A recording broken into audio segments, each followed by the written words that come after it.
ஐயோ நீங்கள் பெண்கள் நீங்கள் அங்கே போகிறீங்க, நீங்கள் அங்கே பிரசங்கம் பண்ணுறீங்க, ஏங்க உங்களுக்கு முக்காடு இல்லை? இப்படியாக பெண்களே இழுத்து உட்கார வைக்கிற காலம் இது. நான் நிறைய பார்த்துட்டேன்.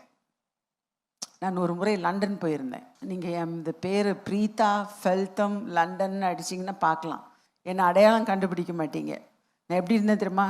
சூட்டு, கோட்டு, ஷூவு எல்லாம் போட்டுட்டு இப்படி தலை வாரினேன்னா அங்கே இருக்க அந்த லண்டனில் இருக்க அந்த சிஸ்டர் வந்து, சிஸ்டர் இது என்ன சிஸ்டர் இந்தியன் ஸ்டைலில் போயிட்டீங்க, நீங்கள் லண்டன் மீட்டிங் பேச போகிறீங்க.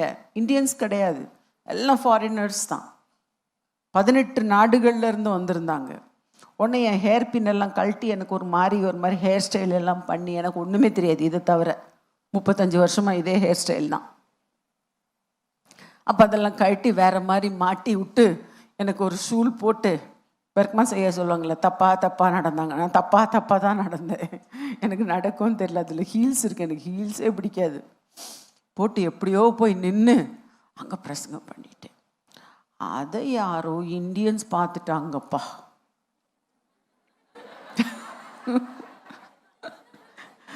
பார்த்துட்டு கிளின்னு, ஐயோ போனவுடனே லண்டனில் போனவுடனே இவளுக்கு ஸ்டைல் என்ன, எனக்கு ஸ்டைலும் தெரியல.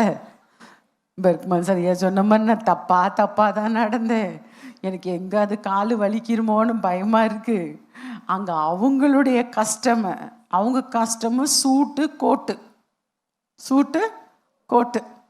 போட்டிருக்கேன், பிளாக் கோட் போட்டிருக்கேன், உள்ள ஒயிட் ஷர்ட் போட்டிருக்கிறேன். அது என்னென்னமோ பண்ணி கொஞ்ச நாள் எனக்கு தூக்கமே வரல. ஐயோ இந்த ஆள் அப்படி சொல்லிட்டாரு, இந்த ஆள் இப்படி வீடியோ பண்ணி போட்டுட்டானே, இப்படி போட்டுட்டானே. அதுக்கும் என் மகன் தான் கரெக்டாக ஆன்சர் சொல்லுவான்.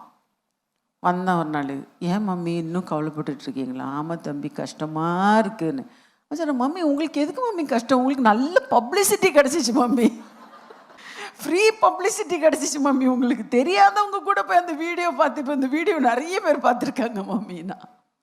பப்ளிசிட்டி கிடச்சிச்சா எனக்கு?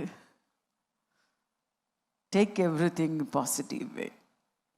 எல்லா நன்மைகளானாலும் தீமைகளானாலும் உங்கள் வாழ்க்கையில் வரும்பொழுது, யாகேலை பற்றி அந்த காலத்தில் நிறைய பேர் யாகேலுக்கு விரோதமாக பேசினார்களாம்.